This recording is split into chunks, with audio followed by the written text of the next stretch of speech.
Under the ethereal glow of the crescent moon, the ancient Lateran palace slumbered in peaceful silence, yet this tranquility concealed a hidden secret. Pope Leo XIV, the young leader of the Catholic Church, slept soundly, unaware of the lurking danger. Beside him, Orfeo, a golden tabby cat with piercing amber eyes, sensed an irregularity in his master's breathing. A silent cry for help echoed through the night, a remarkable journey of loyalty and instinct, where a small creature became an unexpected hero, awakening a sacred palace from a nightmare. In the heart of the ancient Vatican, where silent stone walls bore witness to the ebb and flow of history, the crescent moon cast an ethereal silver sheen upon the stained glass windows of the Lateran palace. Pope Leo XIV, the young new leader of the Catholic Church, drifted into sleep after a long day of solemn rituals and weighty decisions. Unlike his usual stern demeanor, his face was now unusually serene, as if he had shed the burden of his responsibilities. Beside him, a small creature curled up, Orfeo, a golden tabby cat with fur as lustrous as silk, its golden streaks shimmering in the dim moonlight. He was a silent yet loyal companion, often seeking warmth and peace beside his master, a comforting presence in the solemn space. Tonight, however, there was a subtle difference, a small but alarming sign. Orfeo lifted his head, his amber eyes glowing in the darkness like two bright jewels in the night. The Pope's breathing was no longer as steady as usual, replaced by shallow, rapid breaths, as if his chest struggled to draw in air, occasionally punctuated by a worrying wheeze, a dry sound that shattered the silence.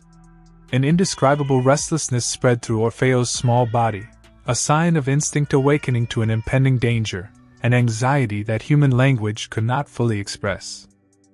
Orfeo's restlessness grew, an anxiety like an undercurrent surging within him. He shifted gently on the Pope's chest, his soft, velvety paws moving anxiously, as if trying to convey an urgent message. He nuzzled his round head against the Pope's chin, emitting a soft meow of concern, a sound different from his usual gentle purrs, a silent inquiry in the quiet night, a concern that transcended ordinary instinct.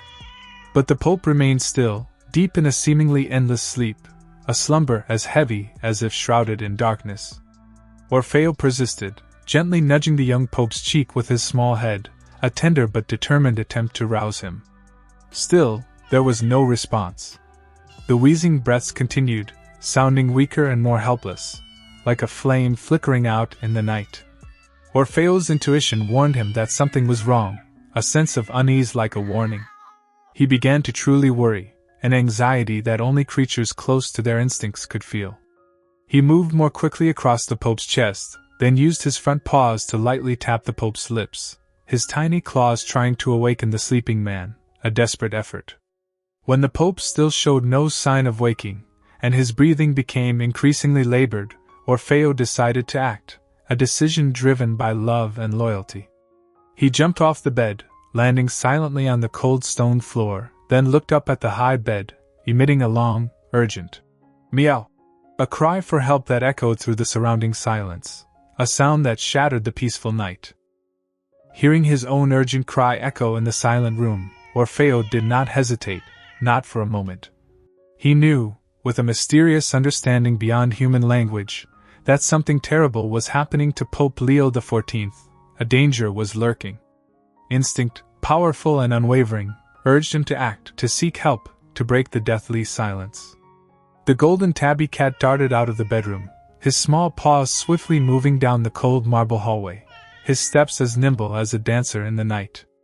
Darkness enveloped the vast corridors of the Lateran palace, with only the faint moonlight filtering through the high windows guiding Orfeo in his race against time, a race against death. He ran along the walls adorned with ancient frescoes, silent works of art that had witnessed centuries pass, the soft click of his claws echoing in the silent space, like a hurried heartbeat in the night. Orfeo knew where to find people, the guards who usually stood watch in the main hall at night, guarding the Pope's sleep. He had to get there, had to let them know the Pope was in danger, had to break this terrifying silence. Reaching the end of the hallway, Orfeo paused briefly, listening, hearing no sound but the gentle whistling of the wind outside the windows, then continued running, passing through the grand reception rooms with intricately carved furniture shrouded in a ghostly layer of dust in the darkness, silent witnesses to countless meetings and important decisions. Finally, he reached the main hall, where 2 Swiss guards stood watch, loyal soldiers guarding the peace of the Vatican. Orfeo stopped before them, looked up with pleading eyes, and began to emit a series of desperate meows, a cry for help that shattered the still night. Initially, the guards seemed surprised and annoyed by the sudden appearance and strange behavior of the cat, viewing it as a minor disturbance in their monotonous night watch. But Orfeo did not give up, continuing to meow and weave around their legs, a clear plea in every action. One of the younger guards, with a more sensitive heart, began to sense that something was wrong. The panic in the cat's meows was unusual, carrying an urgency that could not be ignored.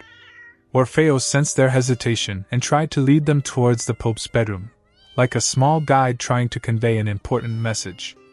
Finally, Orfeo's persistence and desperate cries moved the young guard, and they decided to investigate, unable to ignore this abnormality.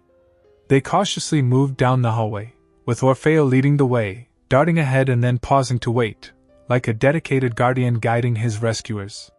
When they reached the Pope's bedroom door, a terrifying silence filled the space, a silence heavier than the darkness. They gently pushed the door open and were horrified to see the Pope lying motionless, his breathing labored and wheezing, a sound of pain and struggle. They immediately called for help, panic spreading through the silent space. The ringing of the phone echoed in the quiet night, waking the sleeping residents of the Lateran Palace, shattering its usual peace. The medical team was quickly notified, and an ambulance tore through the quiet Roman night, rushing towards the Vatican, carrying hope and urgency. Pope Leo XIV was swiftly taken to Gemelli Hospital for emergency treatment, where the most advanced medical equipment was available. Orfeo silently followed in the shadows, a companion unwilling to leave his master's side. At Gemelli Hospital, time passed heavily, each day a silent battle for life. Pope Leo XIV lay in intensive care, his weakened body connected to countless tubes and machines, the life support equipment beeping steadily in the quiet space, a wordless, tense melody. Orfeo lingered around the area, like a loyal ghost unwilling to leave his master, a silent but meaningful presence. Sometimes he nestled in a quiet corner of the hallway, sometimes he sat quietly outside the hospital room, his amber eyes watching every movement, waiting for a sign of recovery, a glimmer of hope in the darkness. Gradually, the Pope's condition stabilized, and positive signs began to emerge. One afternoon, as the hospital room door opened slightly, Orfeo crept in and nuzzled his head against the Pope's weak hand, a gesture of love and comfort. A soft purr rumbled from his throat, a gentle melody after days of intense worry, a silent welcome. The Pope's hand trembled as he touched Orfeo's soft fur, his eyes shining with deep gratitude and a special affection, a wordless but powerful bond. In the following days, the morning sun gradually replaced the cold hospital lights, bringing warmth and new hope. Pope Leo XIV recovered step by step, life returning to each breath, each gentle movement. Beside him, Orfeo remained a silent companion, a warm and loyal presence, an indispensable friend. The events at the Lateran Palace became a tale told with astonishment and gratitude. People spoke of the extraordinary sensitivity of the golden tabby cat, of his urgent cries in the quiet night that awakened the guards and saved the young Pope's life, a testament to the miracles that still occur in this world. In his later moments of reflection, Pope Leo XIV often stroked Orfeo's soft fur, his eyes shining with deep faith. He realized that sometimes, salvation and hope come from the most unexpected places, from the small creatures we often overlook, silent but vital companions. The story of Pope Leo XIV and Orfeo the cat is not just a touching anecdote of loyalty and the bond between humans and animals. It is also a profound reminder of the power of love, care, and the miraculous ability of life to find its way through darkness and bring the light of hope, even in the most desperate moments. Let us open our hearts and eyes to recognize the miracles happening around us, the invisible but powerful connections that link all life on this planet. Let us cherish our small companions, for sometimes they are the ones who make the greatest difference.